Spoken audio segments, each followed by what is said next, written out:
एक्स worker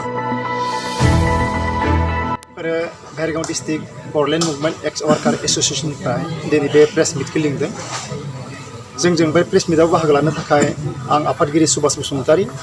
आंजों लोगोसे जोंनिनो बे डिस्ट्रिक्ट कमिटिनि बोसोनगिरि प्रबिन दैमारी, लोगोआव जोंनि बे भेरगाव डिस्ट्रिक्ट एक्स वर्कार बड'लेण्ड मुभमेन्ट एक्स वर्कार एस'सिएशननि लेङाइ आफादगिरि नबिन बर'। सिगाङावनो आङो जोंनि बोसोनगिरि प्रबिन दैमारीखौ जोंनि डिस्ट्रिक्ट कमिटिनि बुंनो गोनां खोथाखौ बुंनो थाखाय खावलायबाय। खुलुमबाय। आङो बेखौनो बे मिडियानि गेजेरजों बुंथिनो सानो। जोङो 1987 मायथाइनिफ्राय 1993 मायथाइसिम जिथुनिखि आन्दलन खालामदोंमोन आफा उपेन्द्रनाथ ब्रह्म बिथांनि दैदेननायावहाय, आरो बे दैदेननायाव बिथांहा बेखौनो जोंखौ बे आन्दलनखौ अर्थात जोंनि बड'लेण्ड मुभमेन्टखौ जाफुंहोनो थाखाय मोनसे गोख्रों पदक्षेप लादोंमोन। बेवहाय जोङो डेम'क्रेटिक भाबै आन्दलन खालामदोंमोन आरो बेनि गेजेरजों मोनसे VF बेखौ डिसिप्लिन खालामनो थाखाय भलन्टियार फर्स मोनसे दाफुंनाय जादोंमोन। बै समाव जोंनि BC एकर्डआ जादोंमोन 1997 मायथाइयावहाय 93 मायथाइयावहाय। नाथाय जोङो माखासे सुबुङा बेवहाय संस्थापन मोनदोंमोन, नाथाय माखासे सुबुङा जों बेवहाय संस्थापन मोनाखैमोन आरो बेबायदिनो जोङो माखासे भिक्टिमाइज जानानै थादोंमोन। आरो बेखौ लानानै जोङो दिनै नैबे 2003निफ्राय जिथुनिखि BTC एकर्ड जाबाय, बे BTC एकर्डआवबो जोङो बिथां हाग्रामानि दैदेननायाव जोङो जेबो मोननो हायाखै आरो बेवहायनो जोङो दिनैहाय मोनसे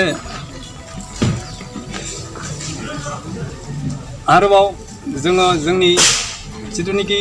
एकर्ड जाबाय BTR एकर्ड, बेवहाय जोङो माखासे संस्थापननि लामाखौ नागिरनानै जोङो बेवहाय जोङो थांनाय जिथुनिखि 1987 मायथाइ आरो 93 मायथाइयावहाय जि भलन्टियार फर्स महरै मोनसे आन्दलनाव बाहागो लादोंमोन, बिनि संस्थापनखौ नागिरनानै जिथुनिखि दानि सुक्ति बिथां प्रमद बर' दैदेननायाव जिथुनिखि मोनसे बड'लेण्ड BTR एकर्ड जाना थांबाय, बेवहाय जोङो संस्थापननि लामा नुहुरदों आरो बेवहायनो जोङो बेवहाय मोनसे जोङो बड'लेण्ड मुभमेन्ट एक्स वर्कार एस'सिएशन मुङै जोंनि भेरगाव डिस्ट्रिक्ट बेयावहाय जोङो मोनसे आफाद एस'सिएशन महरै दानाय जादों। आरो बिनि जुगिदि जोङो मोनसे दिनैहाय मोनसे एस'सिएशन दानानै UPPLआव जिथुनिखि मोनसे संस्थापननि लामाखौ होनायनि बिथांमोना बुंदों, अर्थात प्रमद बर'नि दैदेननायावहाय बुंदों। आरो जोङो बिथांनि दैदेननायावहाय जोङो जि संस्थापननि लामा दायो नुदों, बेखौ जाफुंहोनो थाखाय जोङो बे आफादनि जुगिदि जोङो जिथुनिखि UPPL हान्जा बेखौ सापर्ट होदों आरो बेवहाय जोङो पूर्ण संस्थापन मोनगोन होननानै जोङो दिनै जोङो सिगांनि जाय एक्स वर्कारफोर बै समनि भलन्टियार फर्स दिनै बे जोङो जायफ्रा भिक्टिमाइज जाबाय जोङो बेयाव ओंखारबोदों आरो जिथुनिखि एकर्ड जाबाय बेवहाय जि संस्थापननि लामाखौ नुनानै बे संस्थापननि लामाखौ जोङो होसोनानै दिनै UPPL हान्जाखौ जोङो देरहाहोनायनि मिजिं लानानै जोङो गासैबो बेवहाय दलै नोगोरै जोङो ओंखारबोदों। माखासे जोङो एकर्ड मोनदों, बे एकर्डनि गेजेरजों जोङो बेवहाय संस्थापन नुदों आरो बेनि गेजेरजों जोङो गावबा गावनो जोङो मोनसे बिथांमोननि सिगाङाव जोङो डिमान्ड दफा होदों। बेवहाय जोङो स्पेसियेलि जोंनि जायफोर बै समनि एक्स वर्कारफोर, बे एक्स वर्कारफोरा बेवहाय जोङो जेनुइन रिहेबिलिटेसन मोननांगौ होननानै जोङो मोनसे दाबि खालामनाय जादों आरो बेखौ जोङो बै UPPL हान्जानि जिथुनिखि इलेक्सननि मेनिफेस्ट' बेवहाय जोङो सिंगेल डिजिट नाम्बारावहाय जों बेखौ होनो थाखाय जों खावलायदों आरो लोगोसे जोंनि जिथुनिखि बै समनि एक्स वर्कारफोर बिसोर गासैनोबो जोङो जोंनि थाखाय मोनसे सार्टिफिकेट अर्थात बै समनि वर्कार हिसाबै बा बड'लेण्ड मुभमेन्टनि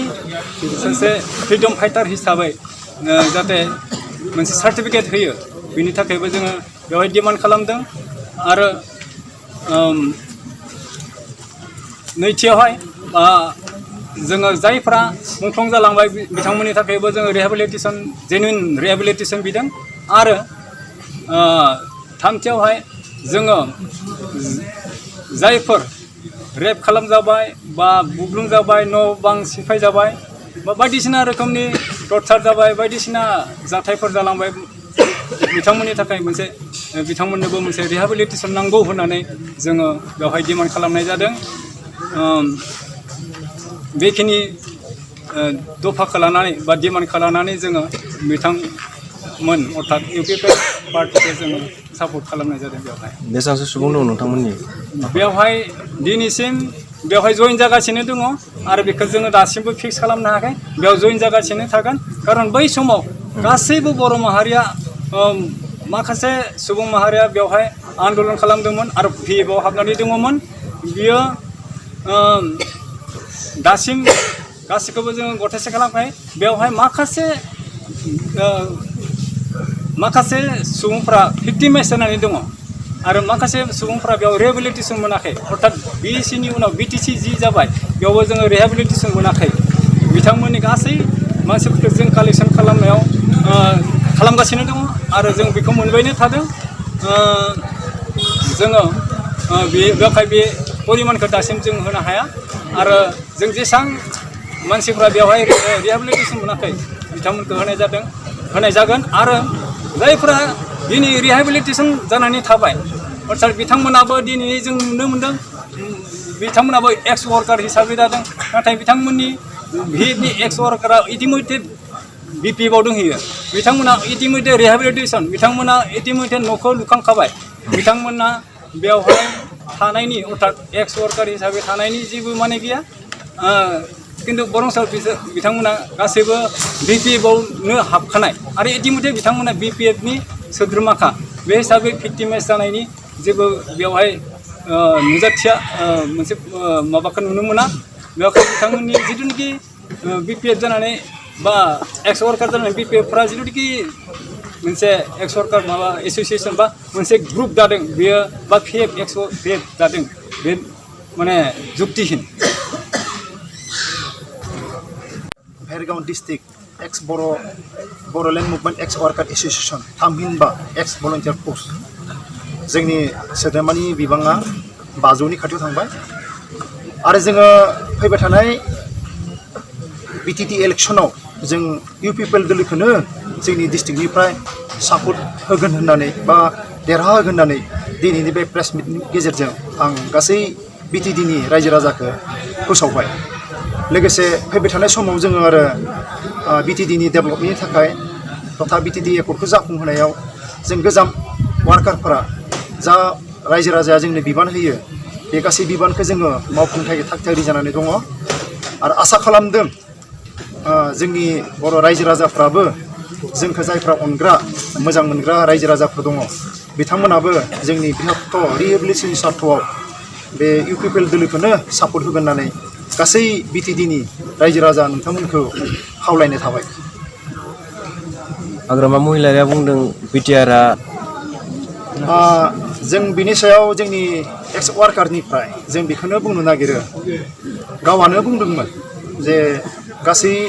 दाबिया गासै एकर्डआ जाफुङोब्ला बेनो बर'लेण्ड जागोन होननानै बिथांनि बे दुमुखिया खौरांखौ जोङो जोंनि एसोसिएसननि आफादगिरि जानायनि आं धिक्कार होयो आरो बेखौ जों मुगैयो बेबायदि थकायसुला लांसुनिया बर' लिडारखौ जोंनि समाजाव नांलिया जोङो बेबायदि साननानै जोङो 1993 सनाव जों BSCखौ लाबाखैमोन आरो आरो बे बिसिखौ लाबोनायाव जोंनि भलन्टियार फर्सनि गाहाम एहेम बिबान दङ आरो जोंनि गोबां लोगोफ्रानो जिउ होनानै गावनि जिउखौ फोजोबनानैब्लाबो बे बिएससिखौ लानानै फैदोंमोन आरो बिएससियानो बिटिडि आरो बिटिडिनि उनाव बिटिआर आरो फैबाय थानाय समाव बे बिटिआरनि एकर्डआ जाफुंब्लानो बे थारैनो जोंनि साननाय बे बर'लेण्डआ जाफुंगोन होननानै जोंनि बे दिनैनि बे बर'लेण्ड मुभमेन्ट एक्स वार्कार एस'सिएसना गोसो गोथौयै फोथायो।